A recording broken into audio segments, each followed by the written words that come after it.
You know, we often talk about forbidden knowledge on this show. Usually it's redacted documents or some corporate secret locked away on a server. Right. But if you go back to the mid-19th century, forbidden knowledge was a literal place, a physical spot on the map. It really was a blank space. And not because people didn't know where it was, but because for a Westerner, it was a space where the map just stopped. If you went in, the assumption was you weren't coming back out. We're talking about the Hijaz, that stretch of the Arabian Peninsula along the Red Sea that holds Mecca and Medina.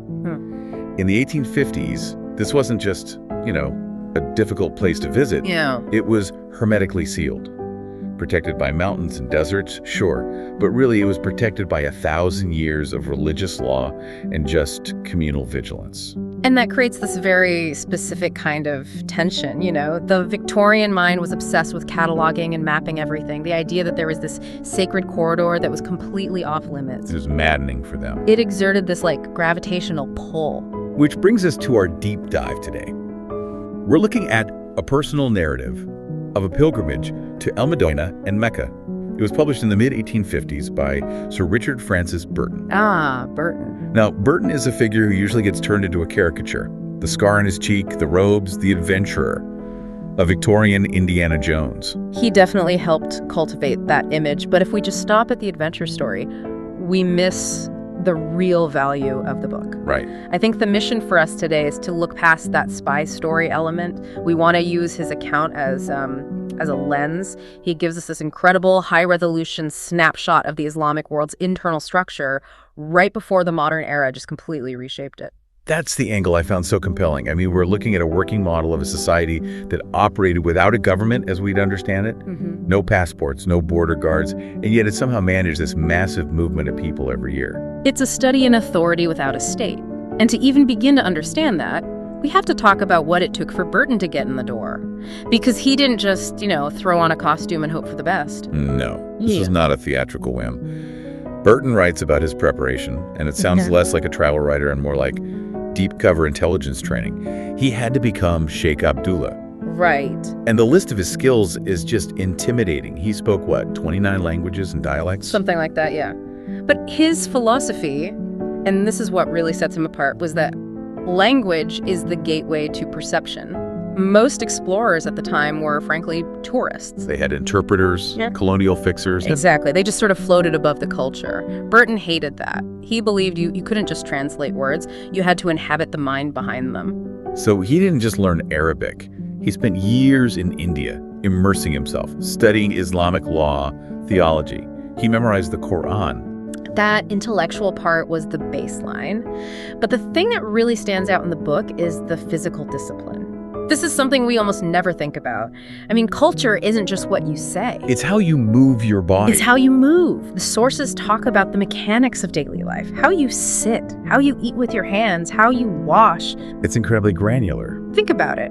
How you drink a glass of water, how you gesture when you're surprised. Burton had to retrain his entire autonomic nervous system.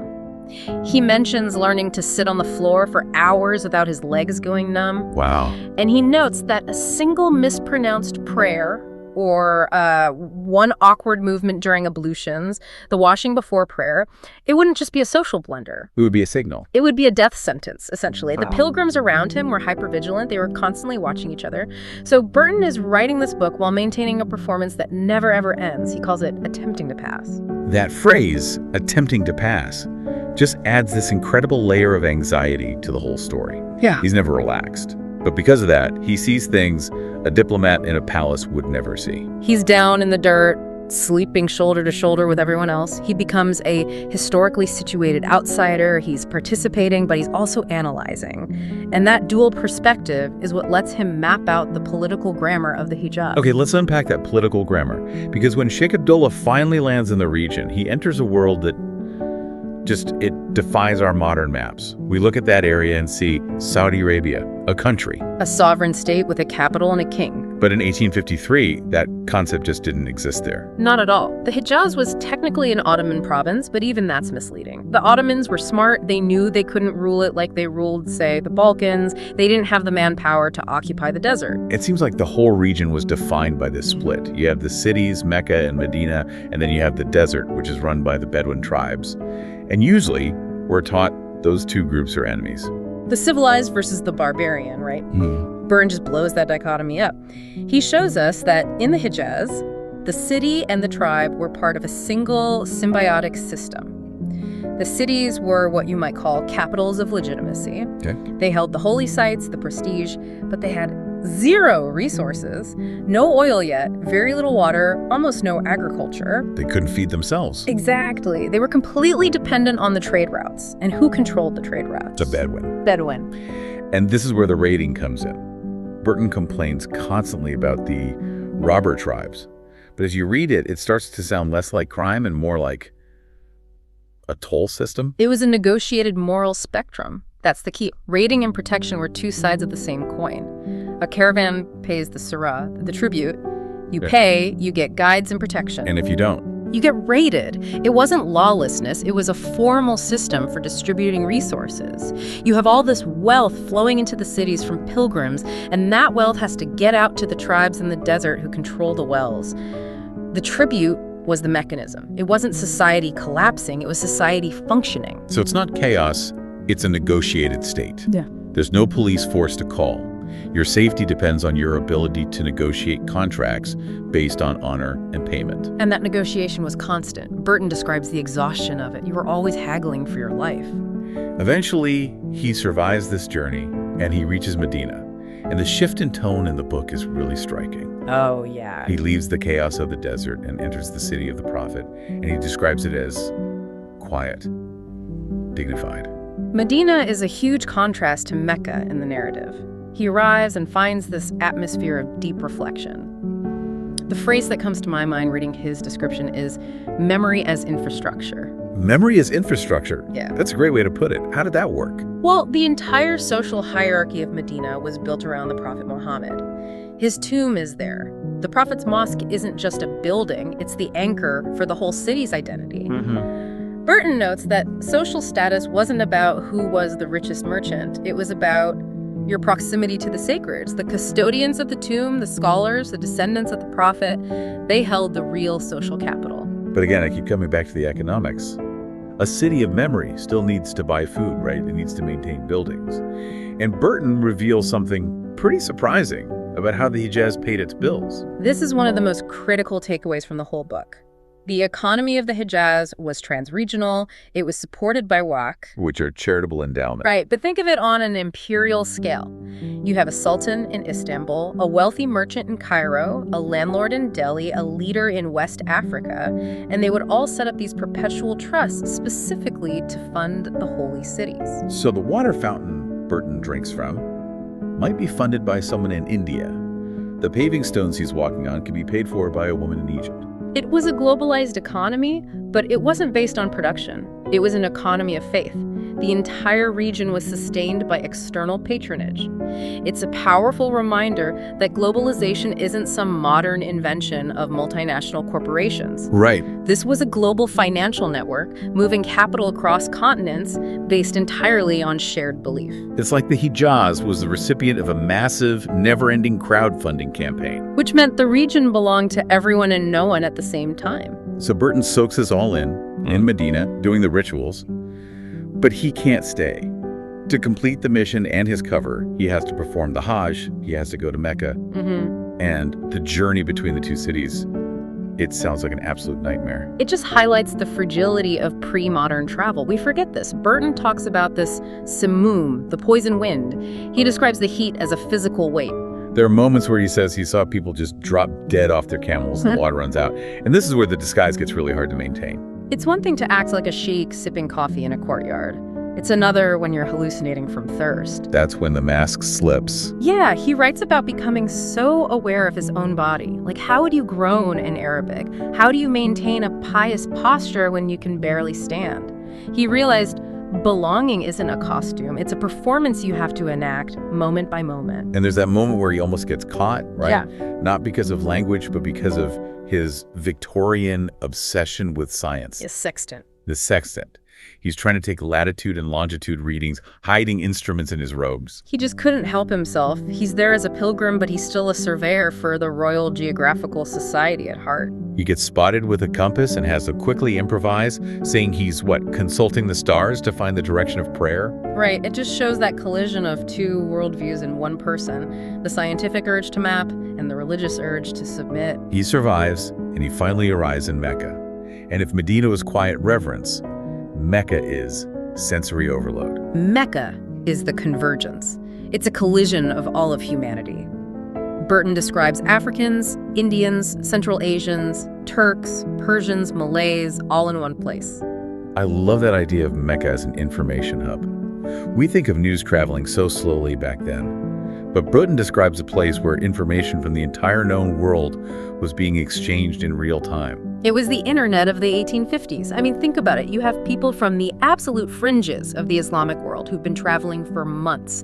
They aren't just bringing their prayers. They're bringing news. They're bringing news, books, political grievances, new ideas. So if there was a rebellion in the Caucasus or a famine in Bengal, the news would hit Mecca during the Hajj and then get carried back out to the rest of the world. Often faster than any official mail. Much faster. Burton describes the coffee houses just buzzing with debate. It was the one time and place where the Ummah, the global Muslim community, could physically see itself. And watching all this, Burton is trying to figure out, okay, who is actually in charge here? And the answer is, it's complicated.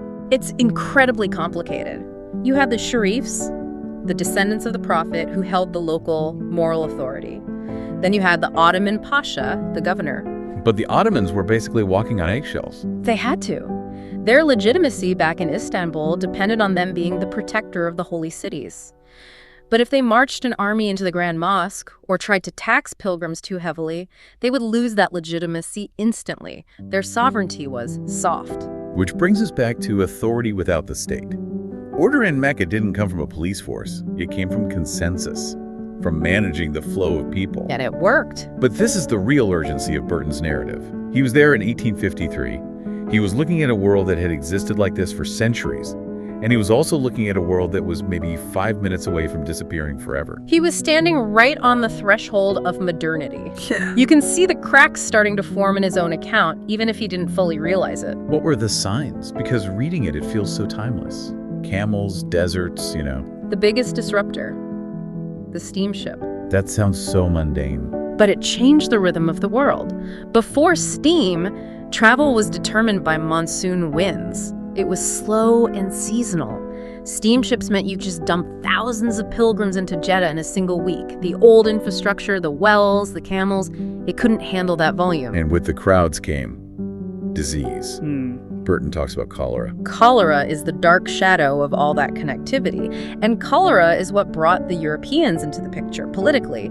Britain and France were terrified of pandemics spreading from Mecca to their own cities. So they started demanding regulations. And once you have regulations, you need enforcers. You get quarantines, health inspections, passports, consuls sitting in Jeddah monitoring the flow. This is the creeping modernity. The steamship and the bacteria were the wedges that pried the whole system open. So Burton really did catch the last glimpse.